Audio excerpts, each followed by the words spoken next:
My name is Michael Saraceno. I'm a citizen. While greenhouse gas emissions from aviation may be only 2 to 2.5%, the global aviation CO2 emission almost equals the amount of CO2 put out by the country of Germany. Others have talked about how CO2 is trapped in the atmosphere and causes warming of the earth, so I will leave more of that to them. But the fact is that the more CO2 that is put into the atmosphere, that results in more combustion. And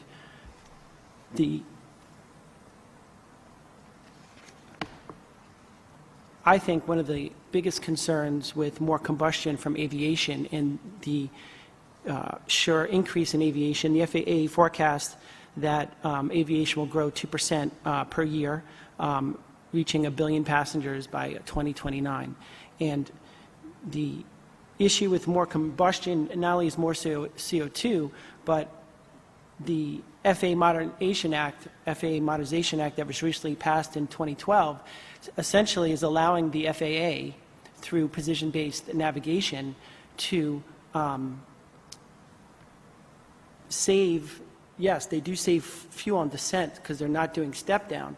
But what they're not telling you is the FAA is allowing the airlines to crop dust USA, okay? And the reason how they're doing this is through next-gen or precision-based navigation. They're allowing the airlines to pack in more planes in tidal formation at much lower altitudes. And we know from NASA that aircraft operations below 3,000 feet decrease ground level air quality. Okay, and that's NASA saying that, and I'm submitting my testimony into the docket as well with all the references, so you can feel free to look them up yourself. So we have all around this country the FAA allowing, right, they changed the highways in the sky across USA, and they have not found one environmental impact. That's it. You can change the highway over the entire continental U.S., and there's not one environmental impact that will impose on anyone or any person. That is absolutely ridiculous. But the most important issue, the reason why this needs to be investigated further, is that the more combustion that we have, the more landings and takeoffs year over year impacts the people who live downwind from airports across the United States. Now, what's the difference, right, from living downwind from a highway, from living downwind to the airport? Because certainly, both of those situations will give you downwind pollution. And the difference is that highways have noise barriers or pollution barriers, and NOAA has done studies on this, that those sound barriers with vegetation prevent highway pollution from floating downwind into communities, okay? Where is the barriers to downwind pollution from aviation? And most of that is through approaches.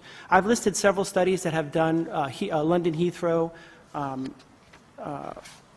LaGuardia, a bunch of different studies that have shown that, in fact, airport particulates can reach as far as 5 to 6, in some cases 10 nautical miles downwind from an airport. Okay? And so the biggest issue with that is that we know that vaccines do not cause autism. Okay? The largest organization in February 2012 came out and said that vaccines do not cause autism. And why did they say that? Because every scientific journal that was published on that refuted that. And in fact, it proved the opposite of that. We now have 12 peer-reviewed studies, and I've cited in my references, that there's an increased risk of autism associated with increased air pollution around conception and or pregnancy. The vast majority, and I talked to Harvard scientists through personal communication, is not genetic. It's environmentally induced pollution. And the environmentally induced pollution is what is causing autism. And we will see a spike in autism across the USA, and I don't care, they can change the diagnosis or hide the incidence. But the fact of the matter is more children are receiving services today than they were, and they will continue to receive more services over the next 10 years. There is a heavy metal load in autism. We know that. That's why vaccines were pointed at. The heavy metal load in in air pollution can in fact deposit in the hair and nails of these children. And in fact, when they do look back at the hair and nails of these children, they find that the heavy metal deposition in the hair and nails is significantly higher than typically developing children. So we know they're being exposed to toxic metals, and that's from environmental pollution. UC Davis 2012 just came out with a new study that said the 2015 cost of autism-related expenses are $268 billion, and by the year 2025, it could be anywhere between $500 to $1 trillion in related costs. We know that aviation emissions have trace heavy metals. They have the byproduct is NOx. It is sulfur. The aviation jet fuel contains 100 times more sulfur than diesel trucks. And we can talk about autism, but also high air pollution areas also decrease IQ of children.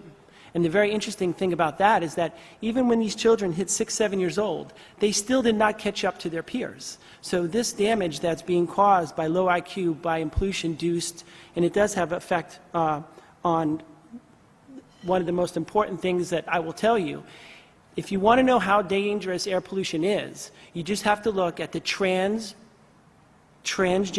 epigenetic changes. So there was a study done in that I have in the reference by, let's see here, where is it, by Tracy in 2013. And so what they did is they exposed mice to jet fuel, and what they found is that it didn't change the gene, but it changed the way the gene was expressed. And that change in the way the gene is expressed for obesity got into the genome and was passed on to subsequent generations. Okay, and so this is why I care, because my nieces and nephews, my children, could potentially marry somebody else's kids who are in a heavily polluted environment, and that change in the genome gets into the gene pool. So your grandchildren and great-grandchildren could in fact develop transgenerational epigenetic changes through environmental pollution.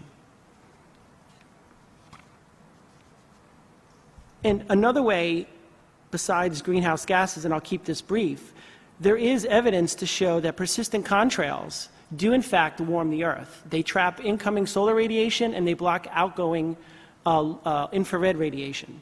And so there were studies done by NASA, and what they found is after the 9/11 attacks, there was a 1 degree Celsius spike between the maximum highs and the maximum lows in terms of temperature. So they looked at skies without contrails after 9/11 because the planes were grounded for 3 days, and they found a spike in the temperature range. So in fact, contrails do change the climate. And I'll just end with another NASA scientist also talked about contrails, and he's using data from, I think, the 1990s to 2000s, early 2000s. So this is old data, but what he says is that increase in surface and lower atmosphere temperatures by 0.36 or 0.5 degrees Fahrenheit per decade. So that's what he's saying the contribution to contrails could be to warming. 0.36 to 0.54% Fahrenheit per decade. And I think that proves that contrails do in fact affect temperature. And the other thing you should know about persistent contrails, is we have more combustion, more jet aircraft, more airplanes, you're going to get more contrails, and you're going to get more warming. So it's this whole vicious cycle.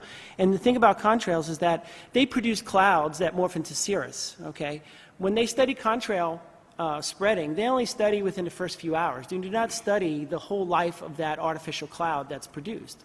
And that artificial cloud that is produced would not have formed if there would not have been a contrail in that area. So these clouds that are being induced are producing clouds that would not naturally be there. That changes the hydrological cycle, which is rain. And the other thing that you should know is that the way it could change the rain is that when the engine at high altitude freezes the ice crystals in the atmosphere, it is actually changing the vapor content in the atmosphere. Okay, so that vapor content will have a change on regional climate change. And I thank you very much for having this open hearing.